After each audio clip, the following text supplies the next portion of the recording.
សួស្តីទាំងអស់គ្នាស្វាគមន៍មកកាន់ភាគបន្តនៃរឿងអ្នកប្រយុទ្ធឈុតច្បាំងបិសាចហេតុមិនជារឿងនៅក្នុង Channel ថ្មីទៀតទេដោយសារតែ Channel មួយនោះមានបញ្ហាបន្តិចតថ្ងៃទី20បណ្ដោះកើតជ្រុំទៅ Channel មានសឹងតែមានបញ្ហាទាំងអស់ហើយ Channel Channel គោលហ្នឹងគឺជា Channel មួយដែលមានធ្វើទឹកគោលទេអត់លក់អត់ដូរតាណាទេហើយអញ្ចឹងជាងក្នុង Channel នេះសិនចាំមើលមិនមករៀងយូរបន្តិចចាំ admin ស្របភាគចូលក្នុង Channel នោះវិញChannel គោលនោះអញ្ចឹងទៅចាប់ផ្ដើមនៅភាគទី31នឹងដែរនៅក្នុងប្រេះមួយក្បាលជំរុំគួយជាយើងក៏បានឃើញជាមួយនឹង Hansen ជួបជាមួយនឹង Lin Pai Feng ធ្វើទៅតាមសន្យាដែលបានឲ្យសាច់ចម្លែកមួយចំនួនទៅកាន់ Lin Pai Feng ហើយឲ្យមកកតាបនឹងអាតូចទេអាធំ2ទៀតចាំ3ថ្ងៃក្រោយគាត់ឲ្យព្រោះឥឡូវហ្នឹងគាត់មិនចង់បង្កឲ្យមានការចាប់អារម្មណ៍ហើយប្រាប់ទៅកាន់ Lin Pai Feng ទៀតថាកុំឲ្យនិយាយថាគាត់គឺជាអ្នកឲ្យបន្ទាប់ពីបើកតាបនឹងមើលយើងក៏បានឃើញជាមួយនឹងត្រី2ក្បាលអញ្ចឹងហើយ Lin Pai Feng ឃើញអញ្ចឹងក៏ពិតជាសប្បាយចិត្តផងដែរហើយគេក៏នឹងធ្វើទៅតាមអ្វីដែល Hansen បាននិយាយអត់ប្រាប់ទៅកាន់នរណានោះទេរំពេចនោះដែរយើងក៏បានឃើញជាមួយនឹង Sun Tian Chư ហើយនឹងលត់ធានយ៉ាងបានដើរចូលមក Sun Tian Chư ក៏បានលន់មកថាអីយកនោះមិនជាអ្នកប្រុសវ័យក្មេង Lin ទេមែនហើយអ្វីបានជាលោកនៅជាមួយនឹងមនុស្សម្នាក់នោះអញ្ចឹង Lin Pai Feng ក៏បានតោះទៅវិញទៅថាចៃដន្យណាស់អ្នកប្រុស Sun Tian Chư ខ្ញុំក៏ចង់ប្រាប់លោកផងដែរថាលបងសិននេះគឺជាមិត្តភក្តិរបស់ខ្ញុំក៏បានដឹងថាលោកគេមានការយកច្រឡំហើយនឹងទំនាស់បន្តិចបន្តួចជាមួយនឹងគាត់ដូច្នេះយកទៅតាមមុខខ្ញុំលោកគួរណាស់ទៅឈប់ទៅបានលើអញ្ចឹងមើលទៅការលត់ធានយ៉ាងទៅខឹងមែនតែអញ្ចឹងសម្រុកចូលទៅប៉ុន្តែត្រូវបាន Sun Tian Chư ហាមឃាត់ហើយគេបានប្រាប់ទៅកាន់លត់ធានយ៉ាងកុំឲ្យអ្វីវល់អីដោយសារតែពួកយើងត្រូវតែបញ្ញាប់ចាចេញត្រៀមខ្លួនដើម្បីនៅប្រកួតជាមួយនឹងជិនប៊ីនៅថ្ងៃស្អែកទៀត Hansen ក៏បានគិតផងដែរការប្រកួតលើកទី2អត្តសញ្ញាណជិនប៊ីរបស់គាត់ត្រូវប៉ះជាមួយនឹងលត់ធានយ៉ាងមើលទៅផ្លូវក៏ពិតជាតូចចង្អៀតពិតមែនស្អែកយើងក៏បានកាត់ទៅដល់ព្រឹកឡើងនៅទីលានប្រកួតក៏មានការជជែកវែកញែករវាងលត់ធានយ៉ាងហើយនឹងជិនប៊ីត្រូវបានប៉ះជាមួយនឹងគ្នាគេបានគិតថាលត់ធានយ៉ាងក៏មិនខ្សោយដែរពិបាកខ្លាំងណាស់ក្នុងការសន្និដ្ឋានថានរណាគេគឺជាអ្នកទទួលបានជ័យជំនះបន្តទៀតយើងក៏បានឃើញជាមួយនឹងសៀវឈើបានចូលមកជាមួយនឹងមេក្រុមម្នាក់អត់មានភ្លេចឈ្មោះគាត់បាទទេដោយសៀវឈើគេគ្រប់គ្រងពេញចំហឹងទៅលើជិនប៊ីចូលទៅតអង្គុយបានឃើញជាមួយនឹងមនុស្សម្នាក់មើលទៅហាក់បីដូចជារៀងកលុំបាត់បាំងមកដល់ហើយអញ្ចឹងគេក៏បានសួរទៅកាន់ម្នាក់នឹងលបងតែលបងក្តៅខ្លួនមែនហេតុអីបានជាខំផាំងហុំហ៎ប៉ុន្តែមើលទៅម្នាក់នឹងគឺមិនឆ្លើយតទៅវិញនោះទេត្រូវបានមេក្រុមនេះហៅទៅកាន់សៀវឈើខ្ញុំកំពុងនិយាយជាមួយនឹងឯងណាដូចថាជិនប៊ីបានវិសាឈាមព្រះពីព្រះបត្រានិឋានសួគ៌មើលទៅប្រហែលជាសិនធានជឿក៏បានផ្ដល់នៅសត្វដែលមានកម្រិតខ្ពស់ឲ្យទៅកាន់លរធានយ៉ាងដូចគ្នាក៏ដើម្បីនឹងសងសឹកជាមួយនឹងជិនប៊ីបានលើអញ្ចឹងសៀវឈើឆើគេបានឲ្យប្រហែលជាព្រលឹងសត្វស្វាគីងកុងហ្នឹងហើយគិតថារបងជិនប៊ីគឺមានសត្វឈាមព្រះយ៉ាងច្រើនគិតថាលរធានយ៉ាងគឺពិតជាមិនចេះប្រមាណកម្លាំងពិតមែនមើលតែម្ដងមួយនាទីផងលរធានយ៉ាងប្រកាសជាចាញ់ហើយអញ្ចឹងមេក្រុមនឹងក៏បានហៅសៀវឈើភ្នល់អត់បើសិនជាលរធានយ៉ាងមិនអាចទ្រាំទ្របានរយៈពេល1នាទីខ្ញុំគឺជាអ្នកចាញ់ហើយនឹងប្រកាសសារចម្លើយឈាមផ្លាស់ប្ដូរឲ្យតែឯងប៉ុន្តែបើសិនជាខ្ញុំឈ្នះវិញនោះយាឡាងផ្លាស់ប្ដូររបស់ឯងគឺជារបស់ខ្ញុំវិញឯងបន្ទាប់ពីលេងអញ្ចឹងហើយមើលទៅកាន់សៀវឈើហាក់បីដូចច្រៀងគិតពិចារណាបន្តិចដែរក៏ពេលនឹងត្រូវបានយ៉ាងម៉ាឡេថាឲ្យថាពួកគេនឹងក៏ពិតជាធុញមែនតែការប្រកួតនឹងមានពាក់ព័ន្ធជាមួយនឹងពួកគេណែហើយតែត្រូវចាំបាច់ភ្នាល់របស់ល្អរៀងខ្លួនអញ្ចឹងការទន្ទឹងរង់ចាំក៏បានមកដល់ផងដែរគណៈកម្មការក៏បានប្រកាសថាលរធានយ៉ាងត្រូវប្រកួតជាមួយនឹងជិនប៊ីអញ្ចឹងបន្ទុកយូរទេបរោះដែលបានរំកណាត់ខ្មៅ3ម៉ាញ់ក៏បានចេញទៅហើយតាមពិតទៅគេគឺជាជិនប៊ីនឹងឯងបង្ហាញខ្លួននៅលើទីលានយ៉ាងសង្ហាតែម្ដងសៀវឈើបានឃើញចឹងភ្ញាក់ប្រែតអាយដនអង្គុយចិត្តអត់ដឹងហើយនៅពេលនឹងសំបីទៅយ៉ាងម៉ាន់លេក៏មិនអាចកត់សម្គាល់ដឹងអំពីជិនប៊ីថ្នាក់ចិត្តនាងដែរដល់អញ្ចឹងក៏បានចែកថាបរោះល្ងីល្ងើសៀវឈើក៏បានស្រ័យប្រាប់ទៅកាន់ជិនប៊ីលបងឆាប់ផ្ដួលលធានយ៉ាងរយៈពេលតិចជាមួយនាទីទៅបើមិនអញ្ចឹងទេខ្ញុំក៏នឹងចាញ់ឲ្យយាឡាងមួយលឿនអញ្ចឹង Hansen ក៏បានគិតថាសៀវឈើក៏ប៉ិនបង្កបញ្ហាមែនស្របពេលនឹងលធានយ៉ាងក៏បានមកដល់ហើយនិយាយជឿជាក់មែនតែថានឹងសម្រាប់ជិនប៊ីក៏បានតទៅវិញទៅថាបន្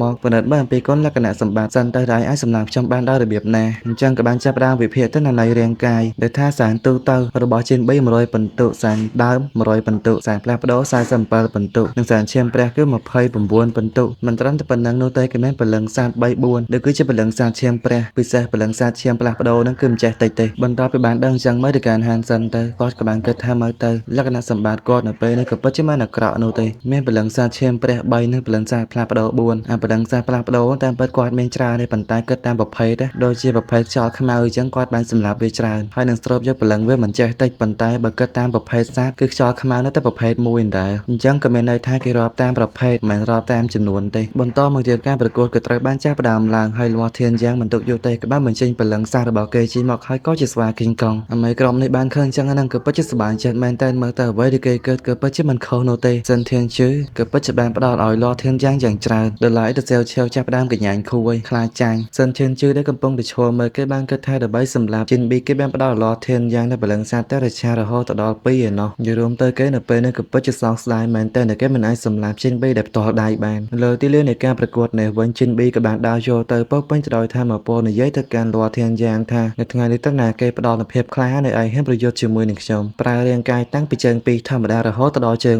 4យកលំពែងឆ្អឹងត្រីចាក់ទៅលើលាធានយ៉ាងដែលប្រែកាយទៅជាព្រលឹងសត្វគីងកុងប៉ុន្តែឯលំពែងឆ្អឹងត្រីក៏ត្រូវបានលាធានយ៉ាងដែលបំបាក់ខ្ទេចបានឃើញអញ្ចឹងអមេក្រុមនេះក៏បានសរសើរថាធ្វើបានល្អចំណែកសិនធានជឿគឺកាន់តែជឿជាក់អញ្ចឹងគីងកុងមួយនឹងក៏បានសម្រុកចូលទៅយ៉ាងលឿនដើម្បីនឹងបើកការវាយប្រហារជីនប៊ីក៏បាននិយាយថាដល់ពេលនេះលើកនេះក៏បានទាញដាវចេញមកកាប់ទៅមួយដាវបណ្ដាគីងកុងមួយនឹងស៊ីចំមួយដាវចំពោះមើលទៅកាប់មុខឡើងត្រឡប់តាប់ទិញត្រឹមតែមួយស្នៀតប៉ុណ្ណោះក៏អាចយកឈ្នះទៅកាន់លាធានយ៉ាងបានយ៉ាងងាយទស្សនិកជនឃើញអញ្ចឹងក៏ពិតជាមានការភ្ញាក់ផ្អើលយ៉ាងខ្លាំងយ៉ាងម៉ានីក៏បានលាន់មាត់ថាគាត់ក៏ពិតជាអាចធ្វើបានមែនសែវឆាវនៅវិញក៏ពិតជាសប្បាយចិត្តមែនតែដោយសារតែពេលនេះគេគឺជាអ្នកឈ្នះហើយពេលនេះទោះបីជាសិនធានជឿបានស្រែកឲ្យលាធានយ៉ាងឆាប់ងើបឡើងស្រែកជ័យផងអីផងនឹងប៉ុន្តែលាធានយ៉ាងគ្មានងើបរួចទេបានប្រែទៅជារាងកាយដើមវិញខ្លួនស្រោចទៅដោយឈាមក៏មិនទាន់ដឹងទេថានៅមានជីវិតឬក៏អត់ជីវិតទស្សនិកជនក៏បានបន្តស្រែកហៅកញ្ជ្រៀវឲ្យទៅកាន់ជីនប៊ីដោយបានដាក់រហស្សនាមថ្មីថាគឺជាស្ដេចវិញ្ញាណសត្វយ៉ាងណាក្តីហានសិនក៏នៅតែមានការសោកស្ដាយដោយសារតែលើកនេះមិនមែនជាសិនធានជឿលឿនចឹងសិនធានជឿ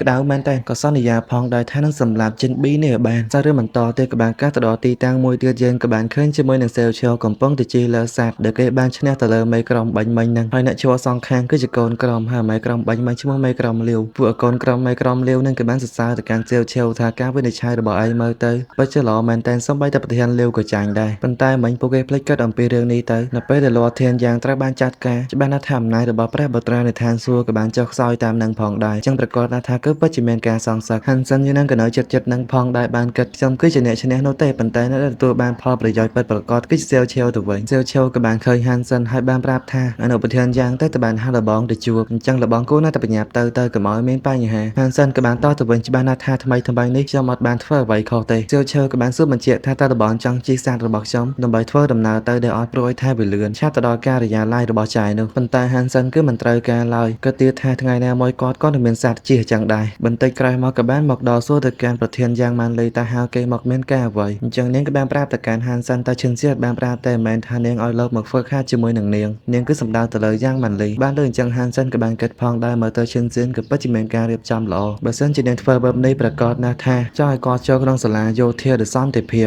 យ៉ាងម៉ាន់លីក៏បានបន្ថែមទៀតថាទោះបីជាឈឹងសៀនបានទៅទីស្នាក់ការយ៉ាងណាក៏ដោយប៉ុន្តែនាងក៏តែបារម្ភអំពីលោកមួយវិញទៀតបើសិនជាលោកបរាជ័យក្នុងការប្រឡងឬមួយគិតថាវាពិបាកលោកក៏អាចចាកចេញពីទីនេះបានចាយនឹងមើលងាយទៀតផងមើលទៅលោកមិនខ្លាំងប្រមាណទេកាមួយសន្ទុះក្រោយមកក៏ដោយសារតែចាយនឹងបានធ្វើឲ្យហានសិនខឹងអញ្ចឹងក៏បានបញ្ចប់អំពីការសាកល្បងទៅនាងបានដាក់ឲ្យទាំងអស់ហើយតែពេលនេះនាងយល់យ៉ាងណាដែរបន្តពីពិនិត្យមើលទិន្នន័យក៏បានដឹងថាទិន្នន័យនៃការសាកល្បងគឺតិចជាង10ដៀលឲ្យហានសិនថាលទ្ធផលអាក្រក់ជាងការរំពឹងទុកគ្រាន់តែធ្វើតែសាកល្បងធម្មតាមើលទៅលោកហត់នឿយដល់ឥឡូវចំណែកហានសិនក៏បានប្រកែកដែរក្នុងចិត្តវិញគឺបានគិតថាបើសិនជាគាត់ធ្វើការសាកល្បងតែមែន20បន្ទុកក៏គាត់យកបានដែរគ្រាន់តែថាគាត់បានបង្ហាញកម្លាំងពិតលក្ខកម្លាំងខ្លះក៏ជារឿងល្អគិតចប់ក៏បានតបទៅកាន់នាងវិញថាគាត់នឹងខិតខំប្រឹងប្រែងបន្តទៀតអញ្ចឹងនាងក៏បានហៅហានសិនទៅជាមួយនឹងនាងព្រោះអីថានាងមានកម្រងបន្តទៀតអ្នកទាំងអស់គ្នាបានលឿនចឹងហើយនឹងក៏បានលាន់មាត់ថាមិននឹកស្មានដល់នោះទេហើយនៅប្រធានយ៉ាងម៉ាលីគឺធ្វើសកម្មភាពផ្ទាល់បែបនេះទៅដល់បន្ទប់ហ្វឹកហាត់ក៏បានប្រាប់ទៅកាន់ហានសិនមើលឲ្យច្បាស់ទៅអ្នកបង្ហាញតែម្ដងប៉ុណ្ណោះបើសិនជាម្ដងនឹងចាំបានទេក៏មិនបានទ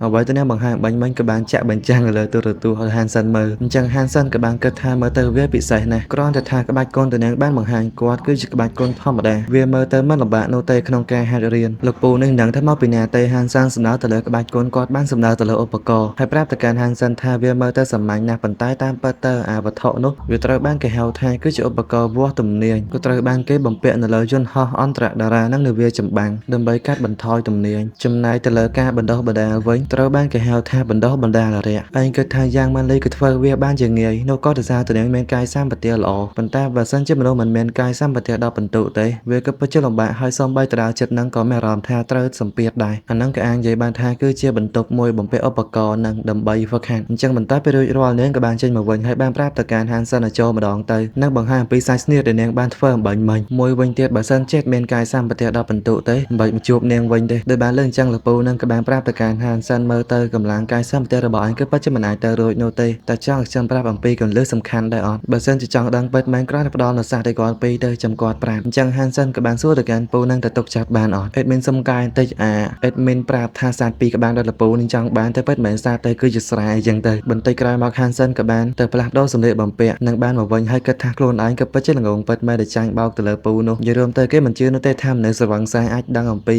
គន្លឹះសំខាន់ៗនៅក្នុងបន្ទប់ទំនាញដ៏ទំនើបមួយនេះប៉ុន្តែគាត់ក៏មិនបានគិតច្រើនដែរគាត់ជឿថាពេលនេះគាត់គូណាតែកែតម្រូវទិន្នន័យរបស់យ៉ាងម៉ាន់លីប្រហែលជាចង់មានន័យថាគាត់ចង់សាកល្បងឲ្យពេញទំហឹងនៃបន្ទប់ទំនាញមួយនេះបន្ទាប់មកកែតម្រូវទិន្នន័យឲ្យទៅជាធម្មតាវិញហើយយើងក៏មិនទាន់ដឹងថាយ៉ាងណាយ៉ាងណីនោះទៅសាររឿងនៅក្នុងភាគទី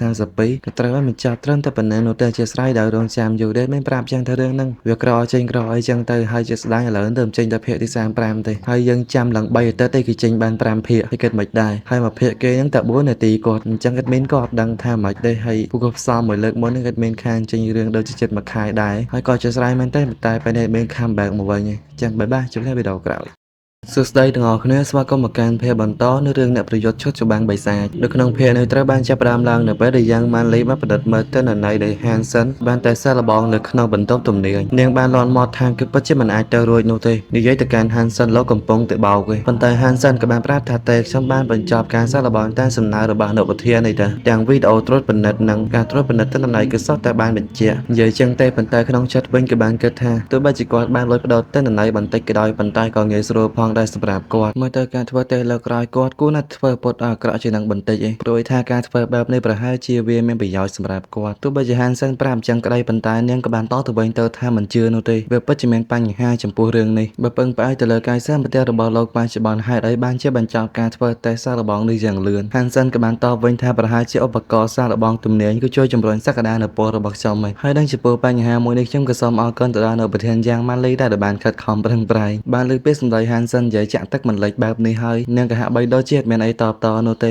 គិតតែឯងថាមើលទៅអាបែបនេះសម្ដីផ្អែមមែនប៉ុន្តែកុំគិតថាលោកអាចគេចេញយ៉ាងងាយខ្ញុំនឹងបន្តពង្រឹងសមត្ថភាពនៃការដាំដុះរបស់លោកឲ្យកាន់តែខ្លាំងជាងមុនទៀតអញ្ចឹងក៏បានដេញ Hansen ចេញទៅ Hansen នៅកំពុងទៅដើរចេញក៏បានលួចសាយផងដែរហើយនឹងគិតថាយ៉ាងម៉ាន់លីគឺជាមនុស្សតន់ជ្រៃមិនមែនរឹងរូសទេសាររឿងក៏បង្ហាញអំពីទីតាំងប្រកួតហើយក៏ជាការប្រកាសអំពីការជួបគ្នារវាងចិនប៊ីជាមួយនឹងឈិនសៀនដើម្បីប្រកួតយកចំណាត់ថ្នាក់លេខ1នៃវិភាគមួយចំនួនក៏បានកើតទៀតដែរថាឈិនសៀនគឺជាមនុស្សល្បីនៅក្នុងជំរំគួយជាប៉ុន្តែមិនមែនទេយ៉ាងណាក្តីគេចង់មើលការប្រកួតរវាងចិនប៊ីហើយនិងសិនឈៀនជឺក៏សោកស្ដាយផងដោយសារតែសិនឈៀនជឺគឺបានប្រកួតចាញ់ឈិនសៀនសាររឿងបន្តក៏បានកាត់ទៅដល់ហានចាន់បានយកនៅរបស់លោកពូប្រមាក់ចង់បានឲ្យមកកាន់គាត់លោកពូនឹងក៏បានសប្បាយចិត្តហើយដើម្បីជាការអរគុណគាត់នឹងបង្ហាញនៅអ្វីមួយបានដោះកបាត់របស់គាត់ចេញមកយ៉ាងលឿនភ្ជង់ទៅលើហានសាន់ប៉ុន្តែកបាត់ក៏ស្រាត់ទៅបាត់ចេញពីដៃម្ខាងហ្នឹងទៅដៃម្ខាងទៀតយ៉ាងលឿនហានសាន់បានឃើញហើយក៏ពិតជាមានការផ្ចាប់ផ្អើលមែនតែនេះក៏ពិតជាលឿនពិតមែនលោកពូនឹងក៏បានសួរបន្ថែមទៀតថាលះកបាត់នៅដៃយ៉ាងម៉េចដែរចង់រៀនតែអត់ហានសាន់ក៏មិនស្ទាក់ស្ទើរដែរក្នុងការរៀនហើយចឹងគាត់ក៏បានចូលមកបន្ទប់ដើម្បីនឹងរៀនទៀតដែរដោយការរៀនហាក់បីដូចជារៀងទំនើបបន្តិចឯបំពាក់ទៅដោយឧបករណ៍ហាក់បីដូចជាការលេងហ្គេមប៉ុន្តែហ្នឹងគឺជាការហាត់ហានសាន់ក៏បានគិតថាអាកបាំងនៃការលះកបាត់របស់មនុស្សប្រមាក់ហ្នឹងគឺជាដៃព្រះហើយហ្គេមនេះក៏គួរឲ្យចាប់អារម្មណ៍ណាស់ដែរវាត្រូវពឹងផ្អែកទៅលើចលនាសាច់ដុំសន្លាក់ដៃមានតែអញ្ចឹងទេទើបអាចបន្ថែមភាពរហ័សរហួនឲ្យដៃហើយគ្នាយើងមើលទៅហានសាន់កាច់ដៃចុះកាច់ដៃឡើងជើងចុះជើងឡើងនឹងនឹកពូប្រមាក់ដែលបានឈរមើលក៏បានគិតផងដែរមិននឹកស្មានដល់សោះថាឡើយនេះល្បឿននៃការរៀនរបស់គេក៏ពិតជាលឿនរំពេចនឹងឈិនជៀនក៏បានដើរចូលមកហើយបានសួរទៅកាន់លោកពូនឹងថាហានសាន់កំពុងតែហាត់វិជ្ជាដៃព្រះមែនលោកពូនឹងហើយតែអញ្ចឹងក៏បានឆ្លើយទៅដាក់ទៅដបថាពិតមែនហើយឈិនជៀនសម្លឹងមើលក៏បាននិយាយថាគ្រាន់តែជាកម្រិតណែនាំប្រសិនបើចាប់ផ្ដើមហាត់តាំងពីដំបូងតាំងពីក្មេងមកនឹងប្រហែលជា7 8ឆ្នាំហាត់ចេះក៏ដោយសារតែនឹងគឺបបាក់រៀងខ្លាំងណាស់បបាញ់ចែកទៅជា3កម្រិតធំអាមកកម្រិតធំគឺមាន10កម្រិតតូចនឹងទៀតគាត់ចាប់ផ្ដើមរៀនអាយុប៉ុណ្នេះវាយីពេលហើយប៉ុន្តែក៏មិនសំខាន់ដែរនឹងធ្វើសមត្ថភាពគាត់គឺកាន់តែរឹងមាំហើយក៏ងាយស្រួលក្នុងការឈរជើងនៅក្នុងជួរកងទ័ពសារយាននៅពេលនេះក៏បានកាន់ទៅដល់ទីលានប្រកួតនេះវិញគឺមានទស្សនិកជនទាំងឡាយហើរកញ្ជ្រៀវឲ្យទៅកាន់ឈិនសៀនឡើងកងរំពងពេញនឹងទាំងអស់ក៏เลยទៅមើលខាងនេះវិញក៏ជាក្រុងរបស់សិនធានជឺពួកគេបានគិតថាប្រហែលជាឈិនសៀនគឺចាត់ការទៅលើជិនប៊ីដើម្បីនឹងសងសឹកទៅកាន់លរធានយ៉ាងអបិព្រះបត្រែនឋានសួគ៌នឹងនិយាយតិចថាជិនប៊ីឯងមិនស័ក្តិសមជាមួយនឹងឈិនសៀនទេបើដឹងទទួលស្គាល់បរាជ័យទទួលហើយទៅគូបរិបត្តិទាំងសងខាងក៏បានឡើងមកលើសាយវៀនទស្សនិកជនទាំងសងខាងក៏បានហូរកញ្ជ្រៀវទៅកាន់អ្នកទាំងពីរជិនប៊ីក៏បានអរគុណទៅលើទស្សនិកជនដែលបានគ្រប់គ្រងហើយគេក៏នឹងខិតខំប្រឹងប្រែងអស់ពីសមត្ថភាពប៉ុន្តែក្នុងចិត្តវិញក៏ពិតជាមានការផិតភ័យយ៉ាងខ្លាំងព្រោះអីថាលើកនេះគេត្រូវប្រកួតជាមួយនឹងឈិនសៀនគេរវល់តែហាត់វិជ្ជាដៃព្រះគឺមិនបានត្រៀមខ្លួនទុកជាមុននោះឡើយហើយឥឡូវនឹងដៃទាំងពីររបស់គេកំពុងតែញ័រឈិនសៀននៅពេលនឹងក៏បានហៅជិនប៊ីដើម្បីនឹងធ្វើកិច្ចព្រមព្រៀងជាមួយនឹងគ្នាបើសិនជាលោកចាញ់លោកត្រូវទៅចូលរួមជាមួយនឹងជំរំគួយជារបស់ខ្ញុំធ្វើជាអនុប្រធានក្រុមបន្ទាប់មកក៏ត្រូវដំឡើងឋានៈទៅជាសាក2ទាំងអស់គ្នាស្ដាប់ ប្រាប់ដូចអញ្ចឹងនឹងក៏ពិតជាមានការផ្ចាស់ផ្អើលយ៉ាងខ្លាំងជាពិសេសជាងនឹងទៅទៀតគឺជាសន្ធានជឿចឹងមានន័យថាឈិនសៀនកំពុងតែអញ្ជើញជិនប៊ីចូលរួមជំរុំគួយជាមែនអ្នកនៅពេលក្រោយក៏បានបន្ថែមថាទោះបីជាជិនប៊ីខ្លាំងយ៉ាងណាក៏ដោយប៉ុន្តែឧត្តមសេនីយ៍ឈិនក៏មិនត្រូវធ្វើអញ្ចឹងដែរយ៉ាងម៉ាន់លីនឹងក៏បានគិតអំពីបញ្ហានេះដែរប៉ុន្តែជិនប៊ីនៅខាងនេះវិញក៏បានតបទៅកាន់ឈិនសៀនវិញខ្ញុំអរគុណចំពោះសេចក្តីសប្បុរសរបស់នាងប៉ុន្តែខ្ញុំមិនអាចទទួលយកបានឡើយអញ្ចឹងនាងក៏បានសួរថាមូលហេតុអ្វីជិនប៊ីក៏បានតបថាមានមូលហេតុពីរដំបូងខ្ញុំមិនអាចចាញ់នាងបានឡើយចំណែកទី2ខ្ញុំនឹងចូលរួមទៅកាន់ទីសក្ការៈបូជារបស់ព្រះកម្រិតទី2នៅចំពោះមុខនាងជិនសៀននាងក៏បាននិយាយទៅវិញទៅថាតើអ្វីធ្វើឲ្យលោកក្លាហានយ៉ាងនេះប៉ុន្តែជិនប៊ីបានត្រឹមតែហឹសក្នុងចិត្តវិញក៏បានគិតភ័យហើយមិនបានចគេនិយាយចាំងមិញយ៉ាងម៉ាន់លីអង្គុយមើលក៏បានអង្គុយជ័យតិចៗថាមើលទៅបរំអ្នកនេះគឺជឿជាក់ពេកទេដឹងតែអត់តែកដើម្បីមិនកំពុងទៅនិយាយអំពីអ្វីហើយព្រះបត្រាឋានសួរនឹងចេញមកខុសគេទៀតទេបានស្រ័យប្រាប់ទៅកាន់ឈិនសៀនឆាប់ប្រកួតសម្រាប់ជិនប៊ីដែរប៉ុន្តែជិនប៊ីនៅពេលនឹងក៏បានខ្សឹបប្រាប់ទៅកាន់ឈិនសៀនបន្ថែមទៀតថាខ្ញុំមានកិច្ចព្រមព្រៀងជាមួយនឹងនាងមួយទៀតបើសិនជានាងអាចប្រកួតឈ្នះខ្ញុំនឹងបង្ហាញតែសញ្ញាណពិតរបស់ខ្ញុំឲ្យនាងដឹងប៉ុន្តែបើសិនជានាងចាញ់វិញនាងត្រូវតែប្រកល់នៅការតំបន់ឲ្យខ្ញុំមួយទៀតអញ្ចឹងឈិនសៀនក៏បានយល់ព្រមហើយក៏បានត្រៀមខ្លួនដើម្បីនឹងប្រយុទ្ធប៉ុន្តែសាររឿងនៅក្នុងភាគទី33របស់យើងនៅពេលនឹងត្រូវឲ្យបញ្ចប់ត្រឹមតែប៉ុណ្ណឹងនោះទេបាយជួបគ្នាវីដេអូក្រោយសួស្តីទាំងអស់គ្នាស្វាគមន៍មកកាន់ភាគបន្តនៅរឿងអ្នកប្រយុទ្ធឈុតច្បាំងបិសាចហើយភាគនេះក៏ជាភាគទី34ហើយនិងភាគទី35បន្តបញ្ចេញភាគនឹងហើយក៏អត់មានអីមើលទៀតដែរដោយសារតែក្រុមហ៊ុនគេអត់ទាន់ចេញទេហើយកុំឆ្ងល់អីពេលខ្លះបែរ admin យូរអញ្ចឹង admin មានតាណាទេដោយសារតែរឿងអត់ទាន់ចេញហើយចេញពេលខ្លះគឺចេញតែមួយភាគពីរភាគនឹងសម្រាយមិនតិចអស់ហើយគ្នាយើងដែលធ្លាប់បានមើលរឿងហ្នឹងក៏បានដឹងថារឿងប្រភេទអញ្ចឹងគឺក្រុមហ៊ុនគេចេញអត់ទៀងទាត់ទេអញ្ចឹងកុំឲ្យថា admin និយាយច្រើនចុះទៅកាន់សារយើងទាំងអស់គ្នានៅក្នុងភាគនេះត្រូវបានចាប់ផ្ដើមឡើងនៅពេលដែល Hansen ហើយ Shin Sien ធ្វើកិច្ចព្រមព្រៀងមួយជាមួយនឹងគ្នាបើសិនជានាងឈ្នះខ្ញុំក៏នឹងប្រាប់អំពីអត្តសញ្ញាណពិតប៉ុន្តែបើសិនជានាងចាញ់វិញត្រូវប្រកល់កាតតំបន់ឲ្យខ្ញុំមួយទៀតបានលើអញ្ចឹងចៃនឹងក៏បានយល់ព្រមបន្តមកនៅតាំងពីក៏បានបញ្ចេញនៅបហិទ្ធរិទ្ធរៀងខ្លួនឃើញថាឈិនប៊ីក៏បានយកកំបិតយ៉ាងធំដើម្បីនឹងកាត់ទៅលើឈិនសៀនប៉ុន្តែនាងក៏បានឡាទៅម្ខាងទៀតយកកូនកំបិតរបស់នាងបំរុងនឹងចាក់ទៅដោយជាបាននិយាយប្រាប់ទៅកាន់ឈិនប៊ីផងដែរថាកំបិតលោកក៏ពិតជាល្អប៉ុន្តែគួរសោកស្ដាយដោយសារតែកំបិតនៅវាធំពេកក៏ចង់មានន័យថាកំបិតធំគឺវាអត់លះចឹងទៅប៉ុន្តែឈិនប៊ីគឺនៅតែញញឹមបានទៅប្រងជាមួយនឹងការវាយប្រហាររបស់នាងហើយនឹងបានរុញច្រាននាងទៅវិញមិនត្រឹមតែប៉ុណ្ណឹងនោះទេក៏បានកាប់ទៅកាន់ឈិនសៀនពីបិតាថែមទៀតប៉ុន្តែក៏កាប់មិនត្រូវដែរនាងក៏បាននិយាយឌឺដងទៀតផងថាការវាយប្រហាររបស់លោកមើលទៅក៏ពិតជាល្អណាស់បន្តមកខ្ញុំក៏នឹងបង្ហាញទៅកាន់លោកវិញឈិនប៊ីក៏បានតទៅវិញទៅថាទៅប្រើប្រាស់បច្ចេកទេសរាងកាយរបស់ពពួកអាសូរ៉ាចំណុចទៅអាចបំបើកបច្ចេកទេសការពាររាងកាយរបស់នាងបានក៏เลยទៅមើលខាងនេះវិញសៀវឆៅគេក៏បានលន់មកថាមើលទៅឧត្តមសេនីយ៍ឈិនត្រូវចាញ់ហើយមែនដោយសារតែគេបានមើលឃើញថាឈិនសៀនកំពុងតែកិច្ចអំពីការវាយប្រហាររបស់ឈិនប៊ីរហូតប៉ុន្តែត្រូវបានចែម៉ាន់លីថាឲ្យឯងដឹងអ្វីខ្លះទៅឈិនសៀនកំពុងតែទាញយកអត្ថប្រយោជន៍ពីការវាយប្រហាររបស់ឈិនប៊ីដើម្បីគេអស់កម្លាំងទៅប្រើប្រាស់បច្ចេកទេសអាតូមិកចឹងសៀវឆៅក៏បានសួរថាបច្ចេកទេសអាតូមិកគឺជាអ្វីនាងបានតបថាបច្ចេកទេសបំបែកអាតូមិកនឹងថាមពលវាស្ថិតនៅជិតបំផុតនៃនុយក្លេអ៊ែរប្រភពដើមនៃបច្ចេកទេសសែនបច្ចេកទេសនេះគឺបង្កើតនៅកម្រិតសែននិងបង្កើតនៅថាមពលដែលរលាយចូលក្នុងនុយក្លេអ៊ែរបន្ទាប់ពីស្រូបចូលហើយវាមិនត្រឹមតែពង្រឹងទៅលើរាងកាយប៉ុណ្ណោះទេហើយក៏អាចរក្សាកម្លាំងបានយូរទៀតផងអញ្ចឹងក៏មានន័យថានាងមិននឿយហត់ឡើយក្នុងការប្រកួតមួយនេះមិនត្រឹមតែប៉ុណ្ណឹងនោះតែឈិនសៀនត្រូវបានគេចាត់ទុកថាថ្ងៃអនាគតក៏នឹងត្រូវបានជ្រើសរើសជាព្រះមួយក្នុងចំណោមព្រះទាំង10អញ្ចឹងក៏មានន័យថានាងត្រូវតែទទួលបានលេខ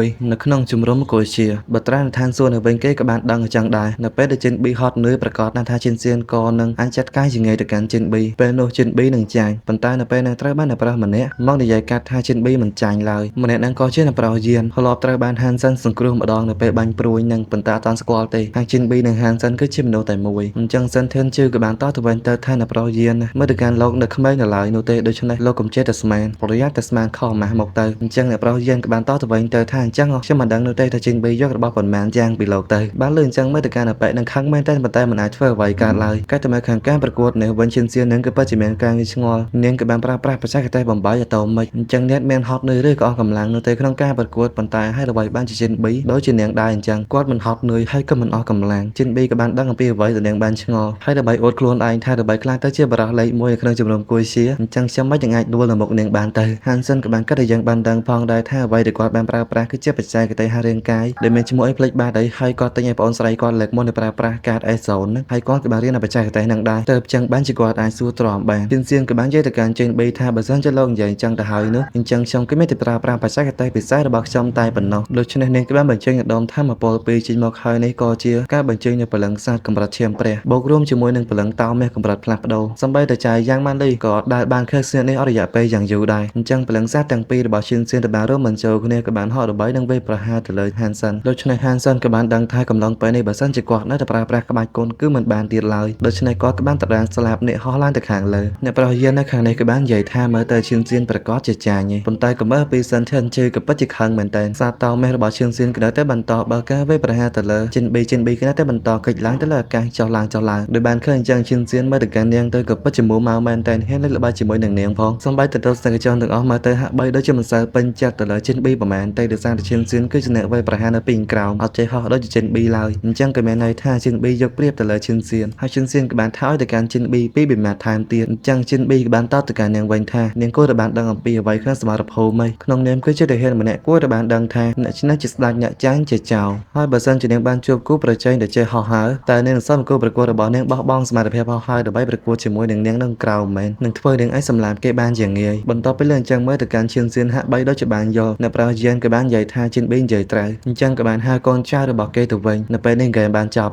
ហើយបើយើងមើលទៅកាន់សិនធានជឿវិញគឺកាន់តែខឹងជាងមុនថែមទៀតហើយទៅមើលឈិនសៀននេះវិញមើលទៅកាន់នាងទៅហាក់បីដូចជាមិនដានចិត្តនោះទេទីបំផុតនាងក៏បានសុំចុះចាញ់ទៅស្ម័គ្រចិត្តអញ្ចឹងក៏មានន័យថាចិនប៊ីគឺជាអ្នកទទួលបានជ័យជំនះហើយក៏ក្រងតំណែងលេខ1អញ្ចឹងក៏មិនតាន់ចប់ដែរហានសិនក៏នឹងត្រូវចូលរួមសង្គ្រាមរយៈពេល10ថ្ងៃក្រោយប្រហែលជាការប្រកួតមួយតង់ទៀតរវាងចំណាត់ថ្នាក់លេខ1ជាមួយនឹងជំរំផ្សេងទៀតអញ្ចឹងទៅមុននឹងចាចេញឈិនសៀនក៏បានផ្ដាំឲ្យហានសិនទៅយកការតំបន់អេសពីនាងផងលុះបន្ទាប់ពីការធ្វើសន្និសីទក្បាច់កូនត្រូវបានបញ្ចប់ចំណាត់ថ្នាក់កម្ពុជាទាំង100ត្រូវបានចារនៅលើសាលាចរិតចំណែកហានសិននៅវិញក៏បានគិតផងដែរថាឈិនសៀនប្រកាសជាមិនពេញចិត្តនោះទេបើសិនជានាងគឺមិនបានចំណាត់ថ្នាក់លេខ1ពិសេសជានឹងទៅជំរំគួយជានេះទាំងមួយគឺជាទឹកដៃរបស់នាងអញ្ចឹងបើសិនជាគាត់នៅទីនេះទៀតប្រហែលជាចូលអន្ទាក់របស់នាងឯងគិតចុះគិតឡើងក៏បានគិតថាផ្លេចវាចោលទៅគាត់គួរតែត្រៀមចាំទុកជាមុនសម្រាប់សង្គ្រាមព្រះរយៈពេល10ថ្ងៃក្រោយបន្ទាប់មកក៏បានដើរទៅដល់ទីលានសាស្ត្រលបងបាញ់ព្រួញហានសិនក៏ទៅបន្តបាញ់ឥតឈប់ឈរជើឆេវក៏បានសួរទៅកាន់លបងសិនផងដែរហើយចំណែកបាញ់ព្រួយលបងគឺពិតជាល្អហើយបានចំណែកខិតខំប្រឹងប្រែងបន្តទៀតមិនទៅសម្រាប់ខ្លះទៅហានសិនបានត្រឹមតែតបថាខ្ញុំចង់រឿងមកមិនបានឆាប់ស្រឿងបន្តក៏បានកាត់របន្ទប់ហ្វឹកហាត់ទៀតក៏មានមនុស្សពីរនាក់ហើយនឹងលោកពូសវង្សស្រាកំពុងទៅឈរមើលហានសិនពួកគេក៏បានលោមកសរសើរថាហើយអ្វីបានជាហានសិនមិនឈប់ទៀតក្រែងគេបានបញ្ចប់អំពីការសាកល្បងរបស់នៅប្រធានយ៉ាងម៉ាន់លីហើយតើហើយមេត្តាគាត់ក៏ពិតជាអាសាខ្លាំងណាស់ដល់ហើយហានសិននៅក្នុងក៏នៅតែបន្តខិតខំប្រឹងប្រែងដើម្បីនឹងហាស្នៀតដែលយ៉ាងម៉ាន់លីបានបង្ហាញនៅក្នុងចិត្តវិញគេបានគិតថាកន្លងមកខ្ញុំបានដឹងត្រឹមតែជំរំគួយជាប៉ុណ្ណោះហើយក៏មិនដឹងថានៅក្នុងជំរំផ្សេងទៀតមាននរណាគេមានសមត្ថភាពលើខ្ញុំនោះទេអញ្ចឹងហើយទៅបានជាហានសិនខិតខំប្រឹងប្រែងហ្វឹកហាត់យ៉ាងនេះហើយគាត់ក៏បដិញ្ញាចិត្តថាគាត់នឹងឈ្នះសារយើងក៏បានការទៅដល់ឈិនសៀននេះវិញនាងក៏ពិតជាមានការងឿងឆ្ងល់ផងដែរពិធីសន្និសីទបាច់កូនត្រូវបញ្ចប់ច្រើនថ្ង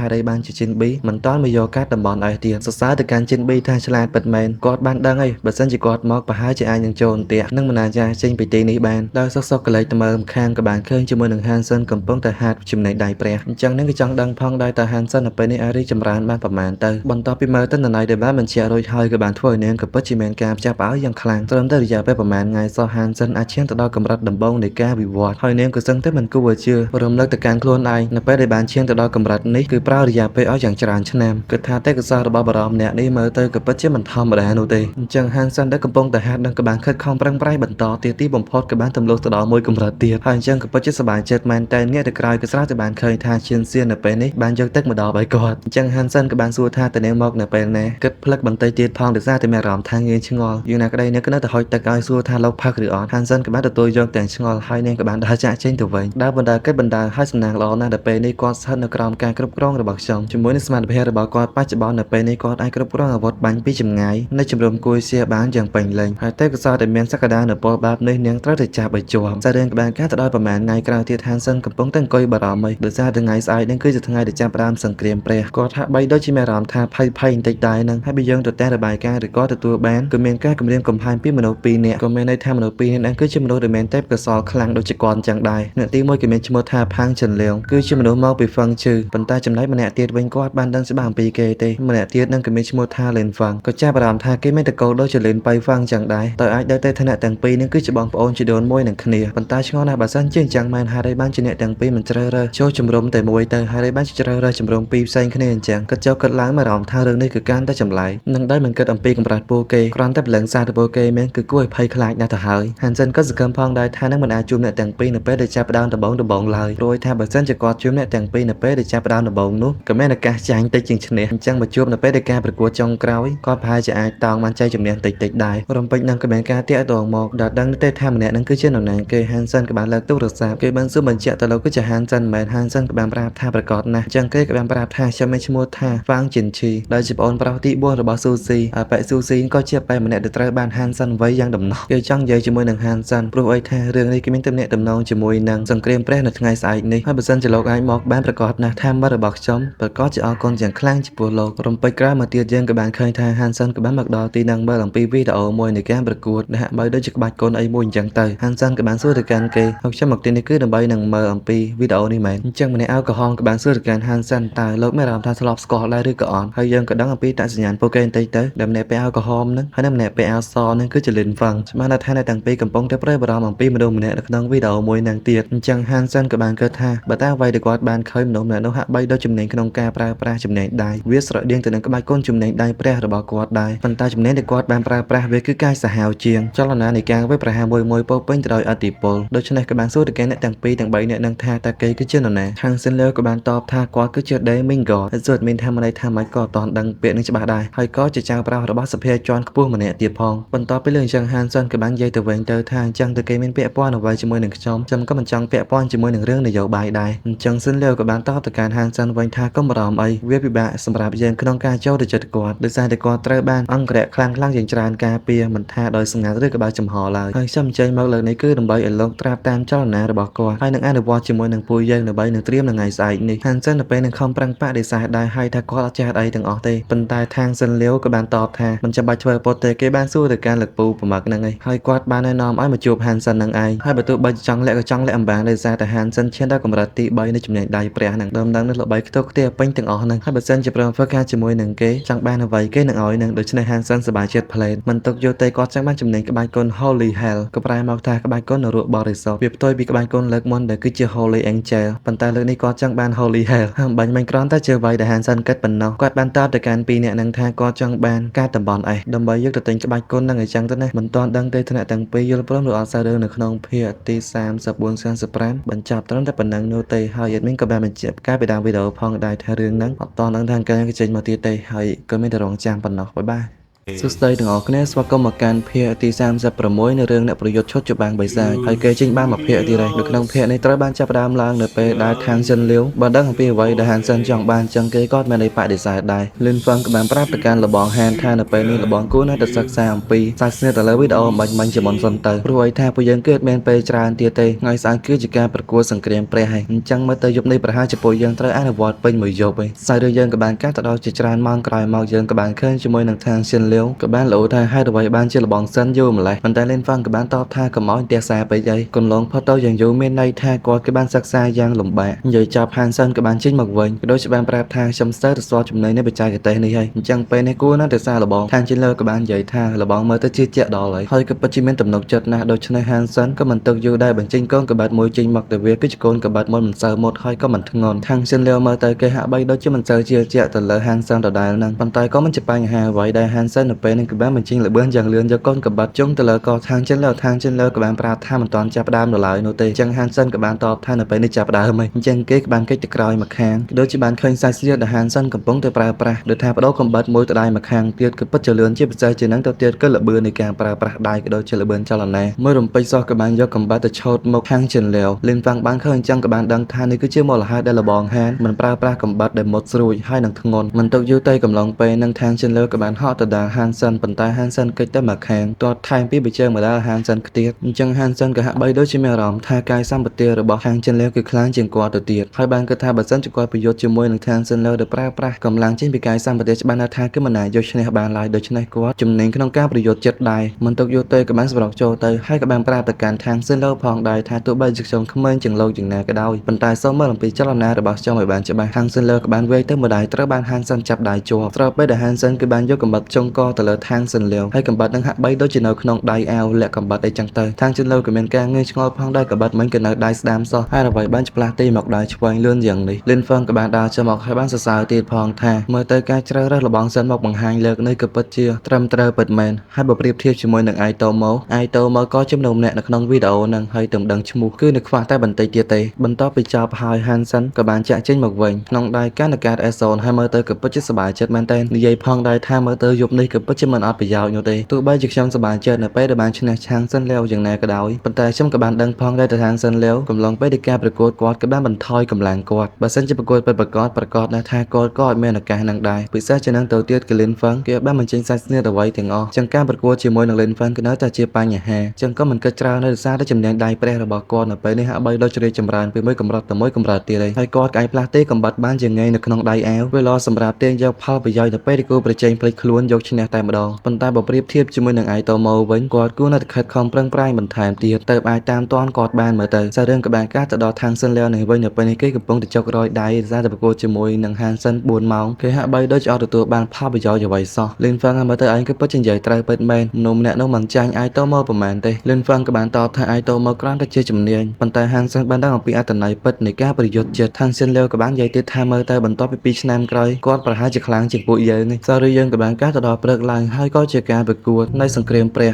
មនុស្សទាំងអស់គឺទន្ទឹងរង់ចាំមើលហើយក៏មិនដឹងនោះទេថានរណាគេគឺជាអ្នកជាប់ចំណាត់ថ្នាក់លេខ1យើងក៏បានឃើញជាមួយនឹង Seo Cheo នៅពេលនឹងក៏បានមកដល់ទីនឹងផងដែរហើយបានរង់ចាំដំណើររបស់ Jin B ដែលគេដាក់រហស្សនាមឲ្យថ្មីថាអាទិទេពនៃសង្គ្រាមនឹងឯងក៏ស្របពេលនឹង Jin B ក៏បានមកដល់ទីនឹងប្រជាជនទាំងអស់ក៏បានហូរកញ្ជ្រៀវឲ្យទៅកាន់ Jin B ក៏មានពាក្យលើកទឹកចិត្តក៏ដូចជាកោតសរសើរមួយចំនួនទៀតផង Hansen ក៏បានអរគុណទៅលើទស្សនិកជនទាំងអស់ហ្នឹងនិងបានគិតថាមើលទៅអត្តសញ្ញាណ Jin B ក៏ពិតជាមានប្រជាប្រិយភាពណាស់ដូចជារឿងអស់សំណើចបន្តិចគិតថាថ្ងៃណាមួយខ្ញុំត្រូវទៅប្រើអត្តសញ្ញាណពិតរបស់ខ្ញុំដើម្បីទទួលបានសេរីភាពពេញលេញពិសេសជាងនឹងទៅទៀតគាត់នឹងផ្ដល់ការបញ្យល់បកស្រាយយ៉ាងច្បាស់លាស់ឲ្យទៅកាន់ឈិនសៀនមួយហើយខ្ញុំពិតជាអាចនាំសេរីរុងរឿងទៅដល់ជំរំគួយជាបានដល់ចូលទៅក្នុងក៏បានឃើញជាមួយនឹងសាយវៀនយ៉ាងច្រើននៃគេរៀបចំជាបន្ទប់ហើយបានសរសើរផងដែរថាសាយវៀនសង្គ្រាមព្រះក៏ពិតជាស័ក្តិសមនឹងគេឈ្មោះរបស់វាពិតមែនបេក្ខជនទាំងអស់ដែលបានចូលរួមសុទ្ធតែជាប់ចំណាត់ថ្នាក់លេខ1នៅក្នុងជំរំនីមួយៗនៅក្នុងពិភពលោកចំពោះបេក្ខជនដែលចូលរួមការប្រកួតនឹងគឺមិនទាន់ច្បាស់នោះទេថាប្រមាណអ្នក Hansen ក៏បានគិតទៅដល់មនុស្ស2នាក់ដែលត្រូវប្រកួតនៅចុងតារាងមួយនេះប្រសិនបើអ្នកទាំងពីរមិនត្រូវជំរុះចេញទេគាត់នឹងត្រូវប៉ះជាមួយនឹង Tang Chen Liao